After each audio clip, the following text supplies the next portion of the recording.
नाज़रीन, आपको आज पीडीएम का जो सारे जो मतंजन है ना तमाम पार्टियों के 11 पार्टियों का उनका जो जलसा है कोयटा में, उसकी सूरत हाल बताते हैं, दिखाते हैं। सबसे पहले ना ये क्लिप सुने, इंतहाई दिलचस्प है, जिसमें ये रो रहे हैं कि वो कह रहे हैं कि ऐसे आए हैं सारे लोग जलसे पे जैसे किसी वफात पे आए होते हैं ना। तो ये यकीनन जो एक बहुत बड़े जो पार्टियों का चार था, मजमुआ था, 11 पार्टियां थी, ये उनका जनाजा ही है, उनकी मरग पे ये एक किस्म के आए हुए हैं।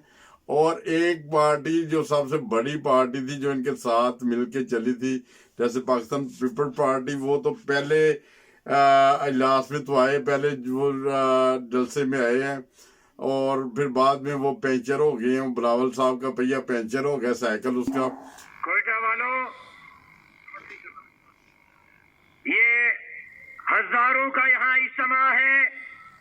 गुजरांवाला के बाद, कराची के बाद बलोचिस्तान में असीम शान इज्तिमा मुनक्किद हो रहा है, लेकिन लग ऐसे रहा है कि हम किसी कब्रिस्तान में बैठे हुए हैं।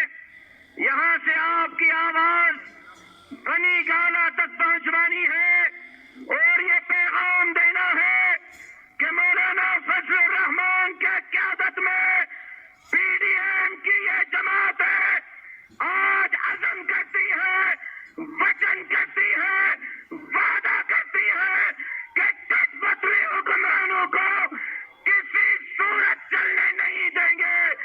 नाज़रीन, आपने देखा कैसे इनके मुकर्रिन रो रहे हैं कि आप ऐसे लग रहे हैं जैसे किसी मरग पे आए हैं।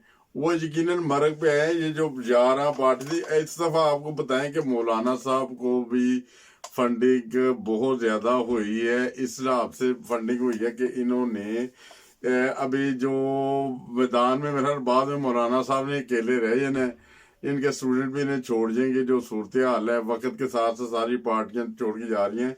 कल मुस्लिम लीग नून के जो सरगर्म कारकुन थे जो कि जापान से थे, उन्होंने कुछ दिन पहले जब मियाँ साहब की तकरीर सुनी तो उसके बाद डिसाइड किया कि हम ठीक है, हम अपने इदारों के खिलाफ बिल्कुल नहीं है, ठीक है, हम एक पार्टी के साथ एक हमारा ताल्लुक था, एक मोहब्बत थी, सब कुछ था, मगर हम चोरों का साथ नहीं दे सकते। अगर वो चोर हैं और सरेआम वो सारे अपनी चोरी बचाने के लिए तकरीरें कर रहे हैं तो उनका साथ हम नहीं दे सकते, वो भी साथ छोड़ गए हैं। ये तो कल की सूरत हाल थी। और आज जो पीडीएम का जो जलसा हो रहा है, इसकी फिर एक दफा मैं रिकॉर्डिंग आपको छोटी सी सुनाऊंगा और दिखाएंगे कि किस तरह वो उन गैर मुल्की एजेंडों के ऊपर काम कर रहे हैं जो पाकिस्तान में एक मुनाफरत फैलाना चाहते हैं, जो पाकिस्तान में इंतशार करना चाहते हैं, इंतशार फैलाना चाहते हैं और पाकिस्तान के अदारों को कमजोर करना चाहते हैं। हम वो क्लिप भी दिखाएंगे।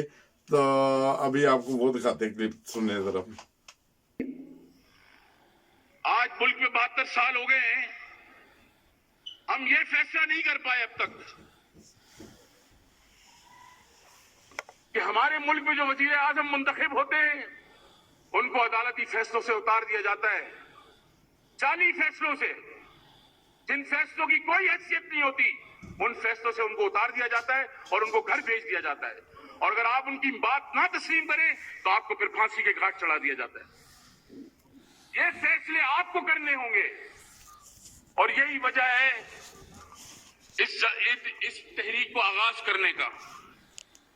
ये चोर, डाकू, लुटेरे, इन लोगों से आपको निजात दिलानी है। हम चाहते हैं बलूचिस्तान एक आजाद रियासत हो। दोबारा सुन लीजिए। आज बलूचिस्तान का माहौल ऐसा ही है जैसे आप किसी, हम चाहते हैं बलूचिस्तान एक आजाद रियासत हो। आज बलूचिस्तान का माहौल ऐसा ही है जैसे आप किसी पसमानदा इलाके में आ गए हैं। नाज़रीन, ये क्लिप देखकर आपको महसूस हुआ होगा कि पीडीएम का इरादा क्या है। ये देखिए कितने गलत अज़ाइम है, कितने खतरनाक अज़ाइम है।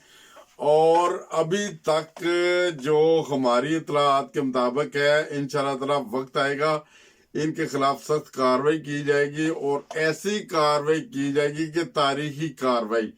और फिर ये लोग अमन में आएंगे। उससे पहले ये जो लोग तकरीरें कर रहे हैं, खिताब कर रहे हैं, लंबी लंबी ज़बानें हैं, انہیں یہ نہیں پتا جب ادارے اگر حرکت میں آ جائیں تو یہ زبانیں کھینچ لی جاتی ہیں، اور تاریخ اس بات کی گواہ ہے کہ بگٹی صاحب کے ساتھ کیا ہوا تھا۔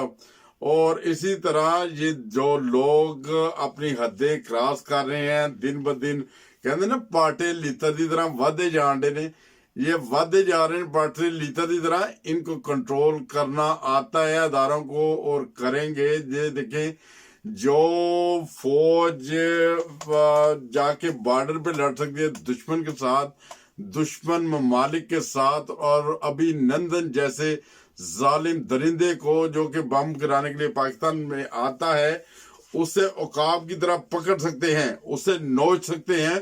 تو یہ جو زمین کے اوپر جو درندے پھر رہے ہیں اور پاکستان کو نقصان پہنچانا چاہتے ہیں زبان کے ذریعے یا اپنے کردار کے ذریعے، ان کے اوپر بھی کسی نہ کسی وقت فوج کے کڑے ہاتھ ہو سکتے ہیں۔ اور باقی جو بھی صورتحال ہے آپ ویڈیو دیکھیں یہ، اور دیکھنے کے بعد بتائیں۔ یہ ابھی پہلے تقریر کی کاروائی تھی جس میں تھوڑا سا آپ کو چند ایک کلپ بھی دیے گئے، دیکھیں، اور اس کے بعد کمنٹس میں ہمارے جو چینل پہ بتائیں کہ آپ کو یہ کیسا لگا پروگرام ہمارا۔ اور اسی طرح جن لوگوں نے ہمارے چینل کو سبسکرائب نہیں کیا وہ سبسکرائب بھی کر لیں۔ ملیں گے اگلے پروگرام میں۔ السلام علیکم، اپنی صحت کا خیال رکھیے گا۔ السلام علیکم ورحمۃ اللہ وبرکاتہ۔